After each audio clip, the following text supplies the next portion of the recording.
Spring starts at the Home Depot, and we are bringing the heat to your backyard this season. Fire up the flavor with our wide variety of grills for under $300, like the Next Grill 4-burner gas grill that's perfect for hosting your spring cookout. Then set the scene and turn your outdoor space into the go-to spot with patio sets for every budget. Bring it this season with grills that deliver flavor and patios that set the vibe from the Home Depot. Start your spring with low prices guaranteed at the Home Depot. Exclusions apply. See homedepot.com/price match for details. So good, so good, so good. Spring styles are at Nordstrom Rack stores now, and they're up to 60% off. Stock up and save on Rag & Bone, Madewell, Vince, All Saints, and more of your favorites. How did I not know Rack has Adidas? Why do we rack? For the hottest deals. Just so many good brands. Join the Nordy Club to unlock exclusive discounts, shop new arrivals first, and more. Plus, buy online and pick up at your favorite Rack store for free. Great brands, great prices. That's why you rack. This is Optimal Living Daily, Transcendence by Colin Wright of ExileLifestyle.com, and I'm Justin Malik. Welcome back to the podcast where I read to you every day of the year to help bring a bit more meaning and happiness to your days. So with that, let's get right to it and continue optimizing your life. Transcendence by Colin Wright of ExileLifestyle.com. Everyone's looking for some kind of transcendence. For some people, religion fulfills that purpose. For others, it's a less defined sense of spirituality or other non-organized faith-based practice. For still others, the exploration of the physical universe scratches this itch. Science, math, learning about human neurology and physiology and sociology.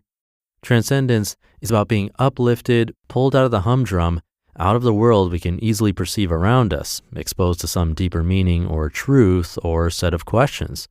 And there are as many ways to achieve that state as there are people, but it probably shouldn't be surprising that our approaches in this space are one of the ways we divide ourselves up, counterintuitively fracturing pieces from the larger whole in our desire to understand the bigger picture.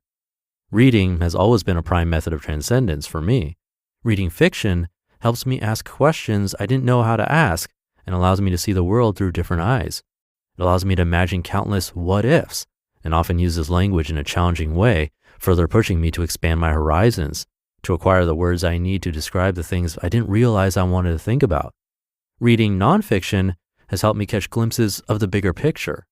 My curiosity has been kept continuously stoked, my mind curious, by ongoing exposure to information and experiences, histories, and how-tos. Reading such work allows a person to live the lives of many people, all with their own weaknesses and drives, advantages and hurdles, environmental influences and passions, each set of properties different from my own. Books poke and prod at my mind, pushing me out the door to live my own stories, to acquire my own stockpile of knowledge that I can share. Travel, by its very nature, tends to evoke transcendence in those who approach it as a learning opportunity.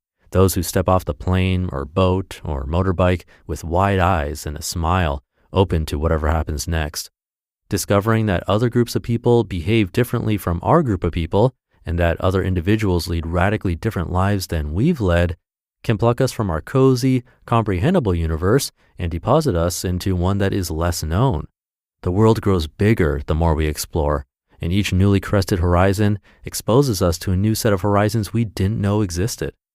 The process of stepping out of our comfort zones and into completely unfamiliar environments can be disorienting, but valuable, confusing, but transcendent. Importantly, though, it's not necessary to fill your passport with stamps to achieve these sorts of results. Inward-facing practices like mindfulness and meditation can help a person transcend what they believe they know about themselves, how they behave, what they want, their place in their world, and countless other seeming realities that prove to be less solid than previously thought, once more thoroughly explored. Inevitabilities become possibilities, and immovable objects are mounted on casters. One heuristic I found useful in my own pursuit of transcendence is that where you find awe and where you find growth, you'll often find doors to larger, broader perspectives than you heretofore knew existed. Or said another way, building your life in such a way that you're exposed to intellectual catalysts, be they internal or external, experiential or inferential, science-based or faith-based, makes it more likely that you'll live a life of less certainty, but more wonder. That awe you experience is your sense of what's real, what's possible, growing. is your comprehension expanding to make room for this new data, this new potential, and it feels good if unanchored. You lose firm footing in these moments, but that's kind of the point.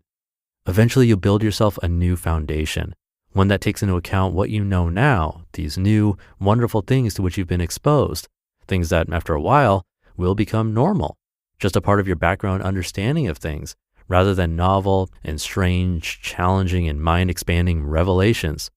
With time, a transcendent experience becomes just one more data point against all the other data points you've ever accumulated. This can lead to two arguably undesirable outcomes: the need for constant hits of novelty to keep oneself mentally alert and happy, and the nihilistic sense that all such sensations will eventually fade, so it's pointless to pursue them in the first place. In the former case, become a novelty junkie prevents a person from enjoying the aspects of life to which they've already been exposed on a deeper level. Rather than appreciating the subtle beauty of their existing understanding in between moments of transcendence, they focus exclusively on ever larger hits of mind-expanding adventures, which are valuable in moderation, but which can also flatten one's experiences if pursued at the expense of all else.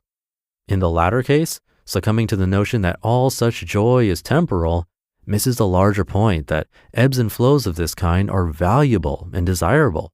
Low moments are a different experience from high moments, and novelty-filled moments are distinct from those that are familiar and more fully understood. Being able to find satisfaction and joy on both ends of the spectrum, and being able to recognize the value in tiny transcendent moments, not life-altering perhaps, but still enjoyable and growth-oriented, ensures that we maintain a balanced, sustainable rhythm. This is just one lens through which to view this topic, of course, but it's one that has helped me continue smiling and iterating and enjoying, whether I'm situationally a complete fish out of water or taking the time to more thoroughly explore the bowl in which I currently reside. You just listened to the post titled Transcendence by Colin Wright of exilelifestyle.com, and I'll be right back with my commentary. We're leaving today and entering a world of Mickey Mouse waving, princess meeting and greeting, lightsaber clashing, the Twilight Zone Tower of Terror dropping, Banshee flying, Space Mountain launching, galaxy rewinding, what's the point with galaxy rewinding, fireworks igniting, world of other worlds, for whatever you love. Infinite worlds await at the most magical place on Earth, Walt Disney World Resort. Start your day with Quaker Protein Instant Oatmeal. The instant oatmeal ready to help you tackle whatever your day brings, like wrangling your toddler into their car seat. That was fun. Coaching your 6th graders soccer team. Go girls! And carrying all the groceries in one trip. Whew. Try Quaker Protein Instant Oatmeal, granola, and bars. Great taste and a good source of protein. Quaker, bring out the good. Thank you to Colin. I thought this was a really good one to think about. He's basically saying that everyone is looking for something that pulls them out of the day-to-day, something bigger. And people find it in all kinds of different ways: religion, science, travel, books, which I think is really true. Reading is definitely one of mine. I mean, that's pretty much what this podcast is. Every day we're reading an article together. And I do think there's something to that. Even if it's just 10 or 15 minutes, you're getting a little nudge outside of your normal way of thinking, a little reminder that there's more out there. That's kind of what Colin's talking about, just on a smaller daily scale. But the part I liked most is the warning about always chasing the next new experience, because it is possible to get so caught up looking for the next big thing that you stop appreciating what you already have, or those small, quiet moments of growth that are happening all the time. I think that's actually the harder skill, noticing those moments in your regular day, not just when something big or dramatic is going on. So maybe today, think about where you already find that feeling. A good book, a conversation, maybe this podcast, even a walk somewhere a little different. It doesn't have to be a big adventure necessarily. So something to think about. And with that, we've reached the end for today. Thank you for being here and listening every day. Couldn't do it without you. Have a great rest of your day, and I'll see you tomorrow, where your optimal life awaits.